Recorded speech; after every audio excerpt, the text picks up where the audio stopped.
That escalated quickly, and now I have a lot of stuff to get into my car. Who wants to go thrifting? I want to go thrifting. I haven't gone thrifting in a few weeks, so today we're going to go to 3 thrift stores. We're going to go to Salvation Army. We're going to go Herkimer goods store, and we're going to go to Thrifty Shopper. I have my trusty box right here. Let's get going.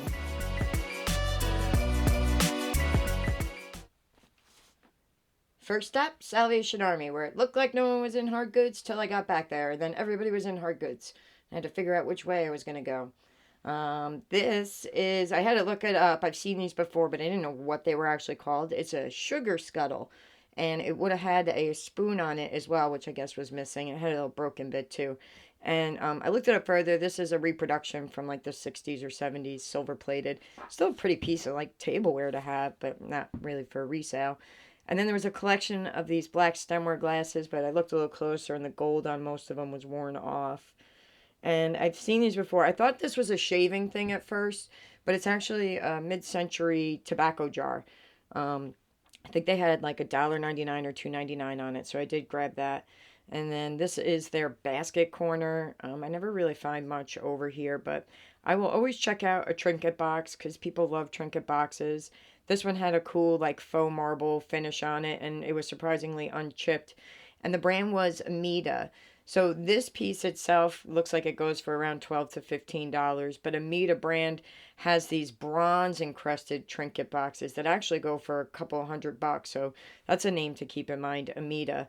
And then that I thought was glass, turns out it was resin. And every time I pick up a piece of resin, I have a moment of silence for the person's ambition who got into resin crafting, because it's an overwhelming craft to get into as far as what you can get for it and then have to store.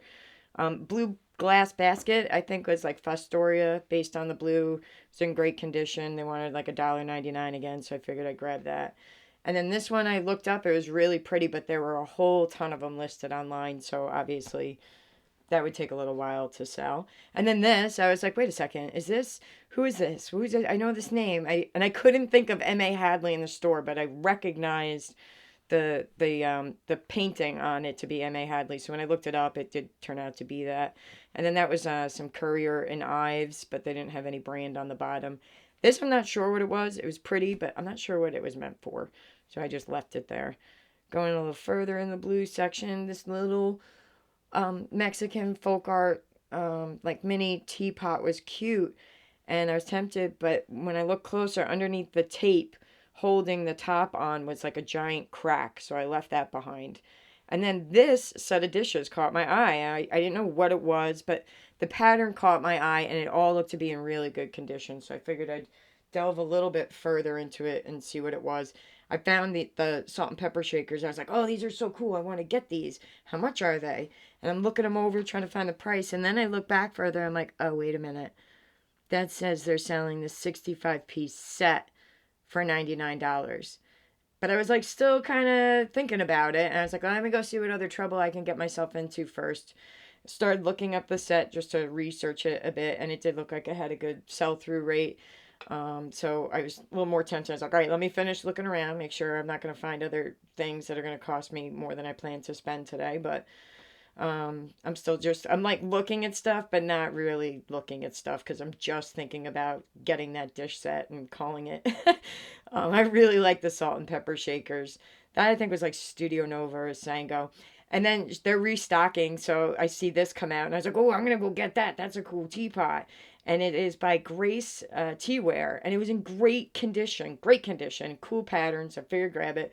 And then speaking of teapots, I was like, oh, let me see if there's a coffee pot for that set.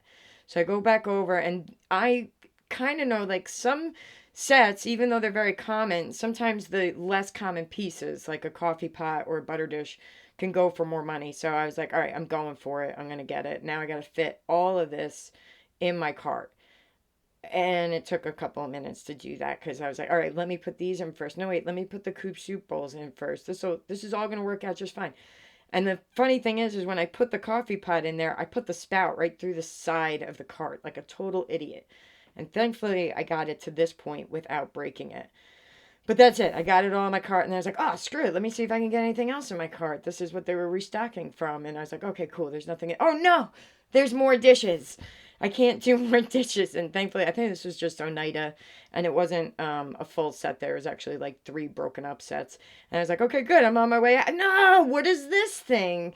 So this is like a German wedding stein, and I've seen these in way worse condition. But to be honest, with what was in my cart, I was like, I'm not in the mood to ship it.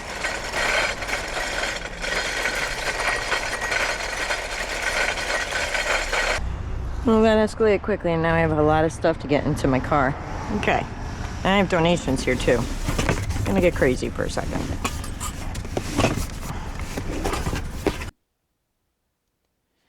Okay, so now I'm at the Herkimer goods store. And this plate of dishes reminded me I wanted to talk about something really quick because somebody had put the price tags over the name brands. And it wasn't just those, it was in a couple other places, and that's not really typical for this store. So I don't know if it was an employee decision or a new protocol. However, I've seen this in other thrift stores where they do that on everything, and I think it is to deter resellers from being able to look stuff up because thrift stores, for some reason, feel that resellers are bad people and try to deter us. I'm sure you guys have seen it somewhat, and we just kind of persevere through it. But at the end of the day, to do that, to try and deter people from buying from the thrift store, I think only hurts the community that's supposed to be on the receiving end of that thrift store's income. Additionally, eBay resellers, I think, are beginning to make up a accountable portion of thrift store incomes that again benefit the community. And eBay resellers also donate and buy things for their own homes, so they should be welcome in the store and not do these petty things or give them attitude or say, "Oh, you're a reseller." Yeah, I'm a treasure broker because I just found this compote that I'm going to sell to somebody who's probably been looking for this replacement for like 10 years. I get messages all the time from people like, "Oh my God, my golden retriever broke this, and you had it in your store, and now I have it again, and the set's complete." There's that aspect of it. There's an energy that goes with what we do, and that is making somebody happy on the other end and giving to the community. On top of that, every thrift store has a dumpster, and I've looked in all of them, and they get filled up with house goods, clothing, homewares that wind up in a landfill. So again, if the price tag over the brand name is to deter eBay resellers, I think you're shadier than a reseller because you're putting stuff in a landfill and you're trying to deter people from being able to put money into the community. Just a little food for thought. All right, so back to the good stuff. This is some Dansk. I almost wanted to buy this actually for myself because this is some nice heavy dishware. There was two saucers and two teacups, but I decided to keep myself under control and not buy anything for myself and keep looking around. You did see me. I picked up those two pieces of resin. I thought they might be a little bit of like an older lucite, but I wasn't convinced. However, they were only 99 cents a piece, so I figured, I'll take them home and look them up. Either I make a buck or I don't make a buck. I don't think I'm going to make a buck. What else was over here? Those I think were from Dollar General, those plates, or something like it, but the pattern was still really pretty. And then I'm just searching through the frames because you guys know that I actually found a really nice paperweight in the picture frames one day. And then more dishes. Oh my gosh, let me see. Do I want any?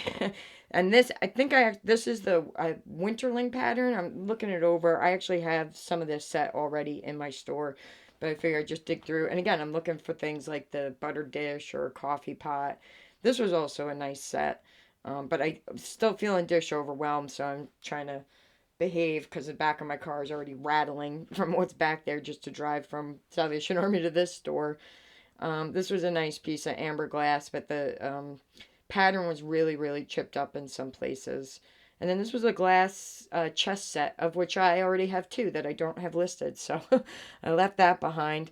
And the plastic butter dish I was also thinking about, but it didn't seem like it was actually a match that lid went with the bottom, so I wasn't sure what to do there.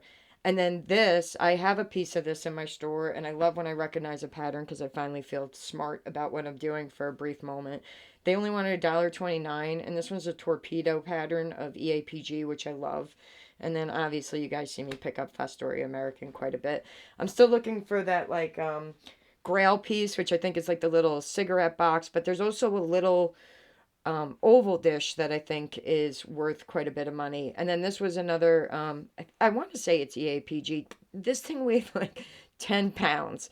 And the pattern was in good condition. This had like some chips on it, but not as much as that other amber glass cup. So I was like, that's acceptable. And the finial on the lid also had some chipping too. Just so you guys don't think I don't buy chip stuff. I have plenty of chip stuff. I made a whole video about turning a broken uranium glass bowl into a glowing wizard staff.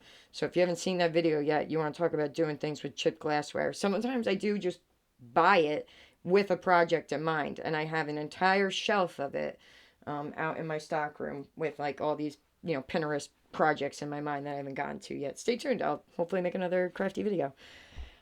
These were really pretty. I can't remember what the brand was, but they look like a Tiffany pattern. They weren't the Tiffany pattern, though I have found Tiffany in the store plenty of times. Um, what was over here? I don't think I found much in the blue section. It's always very enticing, but I often don't find stuff in the blue or the red section. The clear section is usually pretty good to me, though. And then these were just some like sun catcher things I thought about picking up. They were pretty, but I left those. And then up on the top, if I ever get to that part, yeah, there we go.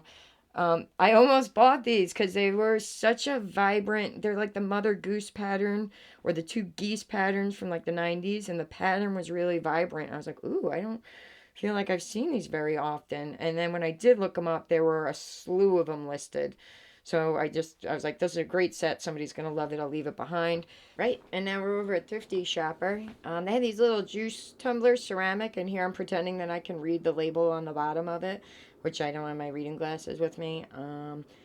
I think they've actually been there for a little bit. They're by Nasco. I looked them up, and they're really cute. I almost wanted to get them for my sister. This was a cute teapot. Wasn't marked on the bottom. Reminded me of kind of like Gibson Home. It was in okay condition. There was actually some scratches and then a chip on the lid. This kind of fooled me a bit because it did look older, but then it had a very modern barcode on it. This was cute, but I think it was missing a label. I'm not 100% sure. Over in their like nautical section, they had these two very dirty sugar creamers, a brand called Old Fair. I'd never heard of it before. And they were pretty dirty, but I decided to go for it. I think they only had like $2.99 on them or something. And then this was kind of cool. I don't know if there was a TJ Maxx thing, but I was like, somebody would love this. I didn't wind up buying it, but one of those things I was thinking about driving home. I was like, man, maybe I should have gotten that. Little cocktail shaker. It's a bit plain though, and those do take, believe it or not, a long time to sell. And this, you know what? I don't know why I didn't get this. This is like super cute. I can't see the price tag in my little like review screen right now. Maybe it's like kind of expensive, but I should have grabbed that. They have these two ginormous vases, which I just shipped a bunch of big stuff over the past couple of weeks. I'm a little bit triggered by big items right now. So I was like, please don't be anything special. And it wasn't. It was just a cool vase. But, I didn't want to try to ship it, plain and simple. So I headed over to the other vase section. Found this clear swung vase, which was really pretty. However, I have a bunch of swung vases I still need to list and haven't gotten around to, so I figured I'll leave that. Someone else can enjoy it. I love looking in the glassware boxes over here because what's on the outside is never the glassware on the inside. And then there was this oval platter, and I was like, this is so unassuming. I bet you this is something. And even the color of it, like, kind of screamed a little bit vintage designer to me. So flipped it over, and it was Russell Roy for Iroquois China, which I'm starting to. Well, I've sold some, but I'm trying to learn more about it. I've sold some pictures and some dishware and a couple other things. And that's, I love doing that. I love if I can afford to learn about something, just pick it up. And that's where I initially learned about Russell Wright, was getting a picture for 25 cents at a garage sale that I just thought looked cool. And then these were Christmas ornaments, obviously. This one was like painted weird on the inside, but I figured I'd show you guys what was in the Christmas section. Nothing too crazy over here, but I feel like every time I go to the Christmas section that I'm missing something. Because I do watch some of the other resellers, and they're like, oh, this is such and such Christmas stuff. And I'm like, what? I didn't know that was anything at all. And then I decided to dig through this whole box of ornaments because they were all marked around 50 cents or 99 cents and give it a good looking over and see what's in there. I'm always trying to find these little rocking horse ornaments. My dad had given me two when I was a kid, and I have found a bigger version of them. But I'm always looking out for those. I'm always looking out for the little plastic light up houses for my kiddo because he likes to make villages. Not only Christmas villages, but like Hot Wheels villages and dinosaur villages. So all those little Christmas light up houses were really good for that. Um, Oh, I found that this isn't the rocking horse I'm talking about, though. The one is like a white plastic. This is just like a faux pewter rocking horse that I thought was cute and I would rescue from it. I'm not specifying my ornament rocking horse desires. I'm sorry. And then this is an Avon, like Cape Cod 1990 Christmas ornament. I'm like, I know somebody out there wants this, so I'll get this one too. And I don't think I found anything else in this box. But it's always fun to at least rescue a couple ornaments. And this was also kind of tempting. I don't even think I know who it's by. Maybe I looked, but I was still kind of a little overwhelmed with all the dishes in the back of my car from the first thrift store. This was a cool lamp. I saw a couple people checking it out. I was like, oh, if they're checking it out, let me see what it is. But it's a little bit more modern than I thought it was. I thought it might be 50s, but it looked to be more like 80s. Then over to the toy section for the kiddo, because what kid doesn't want to listen to Bach? I don't know why that was over there, but I just kind of thought that was funny. Didn't find much, but then, oh, wait a minute. I found these pajamas, and even though I don't want my kid to grow up, I was so hoping he was big enough to fit into these. Such a little juxtaposition of motherhood there. But I grabbed the pajamas and then ran for the registers to avoid any more trouble. All right, well, that got out of hand pretty quick. I was not expecting to get a full set of dishware, which takes up room, but I think I did all right because this was a 65-piece set that they had on a price tag of $99, but it was half price on it. So I got the whole set, 65 pieces for 50 bucks. And I heard other women in the store remarking about the pattern, how much they liked it. So I figured this might be a good one. I did look up some pieces quick while I was there, and what I discovered was, this is what I saw first, actually, was the salt and pepper shakers, which are super cool, right? So that's what I wanted first, and then I saw the tag for the 65 pieces for 99, and I was like still kind of game for it, because these go for like, I think like 50 to 80 bucks. The coffee pot, I think I can probably get around 150 bucks for this. And one of my tips is I go on replacements.com and I see what they have things priced at because their stuff is in excellent condition. Usually what we find is not always in excellent condition. So I take like half the price of what replacements has something listed at. And they have this coffee pot up for like $350, which I think is a little extreme. So I rounded down to 300, split that in half and came to 150. I looked it up and I do see them around 150, and this one is in great condition, does not appear to be used. Also, I left one of the teapots I got inside because I cleaned it, went to put the lid back on, and the lid got stuck, which is why I think it was in such good condition and being donated, because right now it's sitting in my freezer, hoping that I can shrink the porcelain enough that I can get the lid out of it. It's really cool. But yeah, 65 pieces of this stuff. And I'm obviously going to make my money back at least with these two things for 50 bucks. So what else did I get? This is, I believe, it's just a candy jar. This is Tiffin Franciscan Williamsburg pattern, I believe. It's got this kind of square geometric button pattern to it. And this stuff, they just don't make stuff like this, because I actually dropped this lid on the sidewalk when I walked out of the store, and it like was already chipped to begin with, but it's fine. Like it landed on pavement and did not break into it. This is so heavy. They just don't make stuff the same way. This blue glass log cabin, this is from Levitt's Cough Drops back in, I think, the 30s through the 50s. And it would have normally had like a roof lid on it. But even without the lid, these still go for like 30 to 50 bucks. And I believe I paid $2.99 for this. I was pretty excited when I saw it at the last second too. I got this little pottery trinket box. It does have some chipping on it. Where is it? Right there. There's some chipping on the corner there and a little bit of chipping there.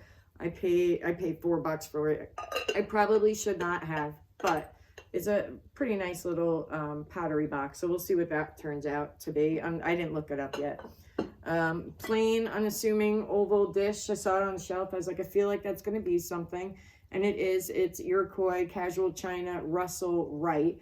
I haven't looked up the price on it. I paid $2.99. I would imagine I can probably get 15 to 25 bucks for it. I've sold some of the other stuff from Russell Wright and from Iroquois, and it does hold it's got good value, whatever. There was this little box on the shelf, and when I opened it up, $2.99 on the price tag, but when I opened it up, it had some Christmas ornaments in it. If anybody needs a ballerina Christmas ornament, not my thing. This reindeer is really beautiful. But there were in here these Walt Disney World Christmas ornaments, vintage ornaments. So I figured they were probably worth a couple of bucks. I feel like I'm like leaning into you guys here because I'm like in a rush. But there's 4 of them. I would imagine I can get like 15 to 20 bucks for these. And then there are also these like little cute handmade like bell things, which I'll keep. Sometimes I like to add other people's Christmas memories to my Christmas memories. What else? A piece of Fostoria American. You guys know I always tend to pick that stuff up. This is like a mid-century tobacco jar. This was $3.99 and they go for like 15 to 25. So a lot of this smaller stuff is like, you know, I paid up to $4 and it goes for like 15 to 25. So not big profits there, but what are you gonna do? These were 99 cents each. These are, I believe, Hazel Atlas, just little apothecary jars. And a pair of these goes for around 20 bucks. So $2 to 20 bucks, I'm okay with that.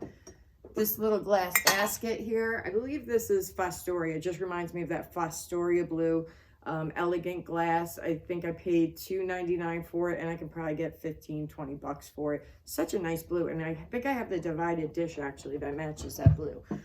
What else? These are mid-century, actually I think these were also 30s to 50s, so a little pre-mid-century. Homer Lachlan Harlequin pattern, and these do go for a couple bucks. I can probably get around 20 bucks a piece for these, possibly. Well, maybe a little less because this one is chipped on the bottom, so it'll matter how desperate somebody is to get it, I guess. Maybe I'll put them up at like 15. But my stuff always goes on sale too, so I always have to remember that when I'm pricing stuff, that I'm going to put it on sale, and I'm going to send offers out on stuff that's on sale, so it'll get discounted even more. So sometimes when you guys hear me talk about the listing prices, because I do have to calculate that in there a little bit, and I think about my point of view as a consumer, how I see things priced and put on sale. And usually between my sales and offers, my stuff then is very reasonable. So I think that helps a little bit. Also, getting back to the off-site promoted ads, I'm not really seeing a significant difference in business. And it is leading me to believe, to the age-old truth, that what really matters most on eBay is how much you are listing. And then it comes down to, is it the quantity you're listing or the dollar amount of what you're listing? But so far, doing promoted ads and off-site ads, I don't think either one really does more than just actively listing and getting product on eBay. But I'm letting it go a little bit longer because we're in the holiday season. I don't want to screw with things too much and then eBay's like and doesn't send me any business during the holidays. That would kind of stink. What else? These are, I never heard of the brand. This is Portuguese pottery, Old Fair. So it's a sugar creamer. This is the cabbage and this is the shell. Each piece on its own probably goes for 20 to 30 bucks. And then a piece of M.A. Hadley. It's not the clearest mark on the bottom, but I am pretty sure that's who that is. And then this is EAPG. I want to say it's the torpedo pattern, and I have never seen the pedestal version of it with the way these little torpedo patterns just kind of jump off the glass. It's really pretty. And I'm excited to clean it up and actually see how much that sparkles, because for EAPG, this piece actually is very clear. Sometimes EAPG can have just that slight bit of like haze or fog to it. This one is very clear, so I don't even know if I'll sell that. I really like it. And what else? I think it was just these. I thought they might be older, but I don't believe they are. They are just 2 resin ashtrays. It looks like this was attempt 1 and this was attempt 2. I thought they might be older, but feeling the bottom and the edges, they are very sharp. Like this might have been very freshly made, but they were 99 cents each. So I figured I'd grab them, see what they're worth. I feel like I'm talking a lot, but I'm almost done. And then this little candle holder hobnail, might be vintage, might not, haven't looked it up yet. It's a very sharp hobnail. So I don't think it's Fenton. I'm trying to remember the other one. Was it Westmoreland also had a hobnail? But it's a very sharp hobnail, and some of them are chipped. But we'll see. Sometimes these little pieces, you know, it's like so unassuming, and then it's like, oh, it's worth $500 because you never see them. Haven't looked it up yet. I'll keep you posted. And that's it. And I got a boogie because I'm actually getting on the road to go down to Long Island for Thanksgiving for the week. So hopefully I'll get some thrifting videos down there. I'll be going to my old school Salvation Army that I've gone to since I was a wee little kid. I love going there. And that's it. Thank you guys for watching and listening to me like rush through and ramble through this. I appreciate it. I will see you guys next time. Bye. I just realized I didn't even bother to tell you guys what pattern this China set is that I got. How silly. This is Imperial China W. Dalton Seville 5303. However, as much as this is all matching, some of it is Mikasa. So I did get duped there a little bit. Like this is Imperial China. Same exact pattern. These big platters are actually Mikasa. So you know, what are you going to do? There's still value there. I'm not worried about it. The more important pieces are the genuine pieces, so no big deal. So, yeah, there we go. Now I explain what that is.